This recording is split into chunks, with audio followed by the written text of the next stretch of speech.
Nah, beginilah nasib kolam Corona Project kita. Ya, kolam-kolam semuanya terbengkalai dan cukup menyedihkan untuk dilihat. Ini semua kosong, semua ikan mati dan tampak begitu kotor. Aduh.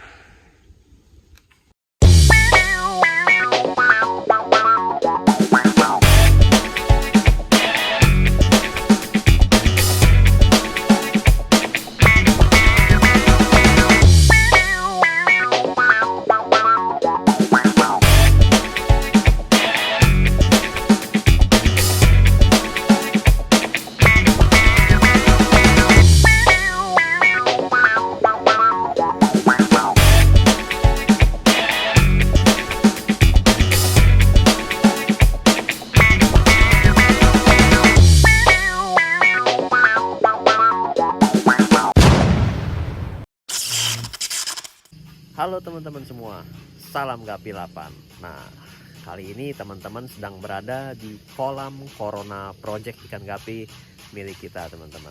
Nah, beberapa waktu yang lalu itu kita sempat kena musibah hingga menyebabkan semua ikan gapi di kolam ini mati. Nah, kenapa bisa begitu? Kita akan sharing ke teman-teman biar teman-teman juga nggak mengalami hal yang sama. Yuk kita cek videonya bareng-bareng. Video ini disponsori oleh Inve Aquaculture, Cindomas, dan NRD. Seperti yang teman-teman lihat sekarang, kondisi kolam-kolam yang ada di sini semuanya kosong, song, benar-benar nggak ada isinya sama sekali.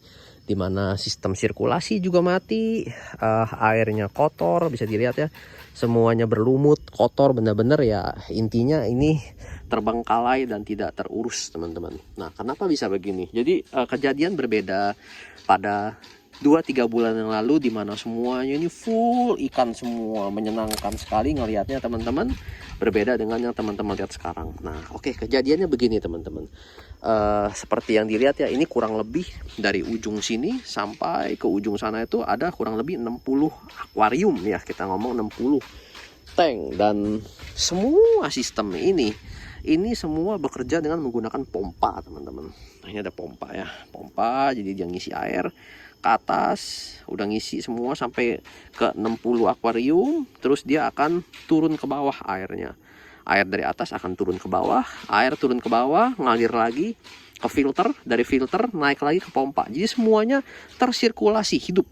Air-air ini semua hidup, tersirkulasi, semua berputar terus.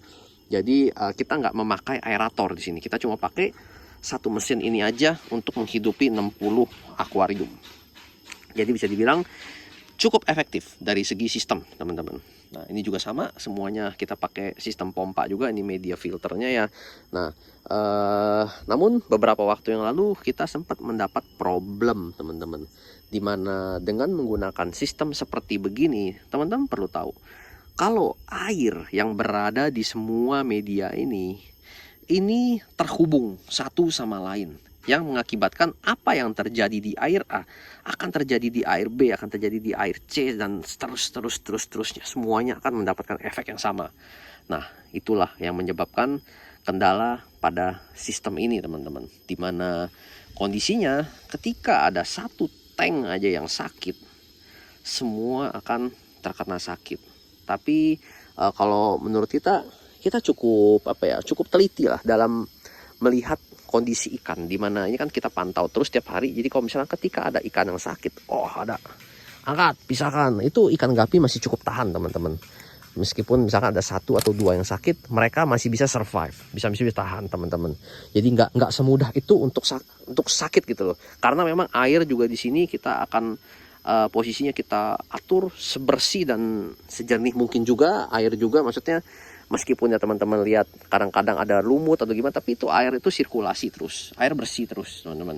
Nah, yang menyebabkan kendalanya ini adalah di luar prediksi kami, dimana pada waktu itu di media filter ini ya, itu waktu itu musim hujan teman-teman. Kita nggak takut yang namanya hujan dingin. Di sini ikan-ikan kami survive, entah itu pas musim panas, entah itu musim penghujan, kena hujan, survive teman-teman. Karena ya memang daya tahan tubuh kuat, plus kita juga bantu dengan suplemen nitro juga teman-teman. Nah, yang menjadi kendala itu adalah di media filter. Saya terlalu pede dengan si media filter ini, jadi saya nggak pernah cek si media filter. Yang saya cek adalah akuarium yang berisi ikan semua.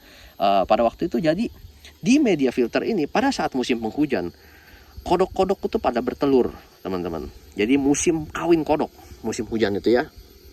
Nah, pada saat itu si bak filter ini ternyata dijadikan tempat kawin kodok. Oke.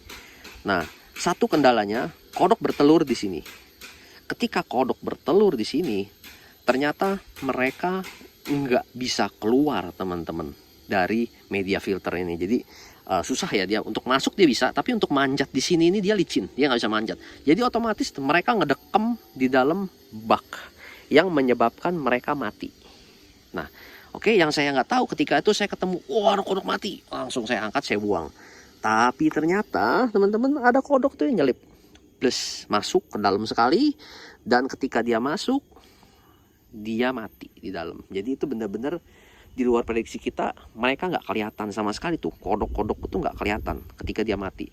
Hanya bisa kita lihat ketika dia udah mengambang, tiba-tiba keluar, bless, udah keluar, udah berjamur teman-teman. Kodok tuh udah berbau busuk, udah bangkai, dan udah berjamur. Otomatis apa yang terjadi? Air yang ada di kodok itu yang busuk dan berjamur itu semua ngerembet semua sampai ujung semua ngerembet semua, sampai semua air yang ada ikan gapinya pun terkontaminasi oleh kodok busuk. Nah, itulah awal cerita kenapa bisa terjadi kematian massal teman-teman. Itu lumayan membuat pusing juga teman-teman. Jadi benar-benar kematian itu massal banget. Jadi cuma memang posisi kita sebagai breeder tuh harus bisa mengantisipasi apapun kejadian yang terjadi teman-teman. Jadi teman-teman perlu tahu bahwa ini adalah kolam pembesaran milik kita.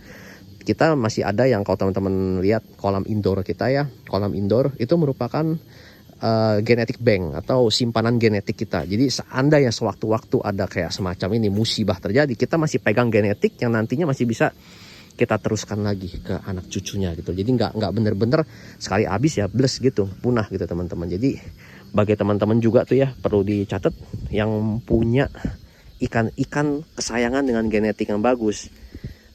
Kalau teman-teman nggak punya dua lokasi seperti saya punya dua lokasi ya. Jadi ada lokasi untuk genetic bank atau tempat penyimpanan genetik, ada untuk pembesaran juga. Bagi teman-teman yang nggak punya, jangan terlalu pelit teman-teman.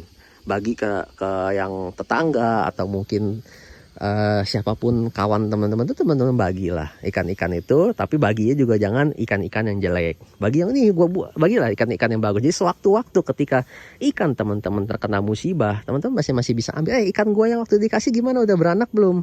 Udah bagi sih anaknya. Nah, itu pada saat itu teman-teman bisa nge-save. Jadi jaga-jaga sewaktu-waktu keadaan genting tiba, teman-teman udah save. Ada genetik tersebut yang masih bisa teman-teman ambil. Itu sekedar tips aja ya dari saya ya. Karena seandainya ada yang minta nih sama teman-teman ya, gua kasih ikan yang jelek aja lah. Nah, sewaktu-waktu teman-teman pengen ambil ikan lagi, ya yang dikasih waktu itu ikan jelek. Jadi nggak punya cadangan genetik lagi tuh teman-teman. Ya udah, itu sekilas begitu ya. Jadi posisinya saat ini udah waktunya saya mau merombak,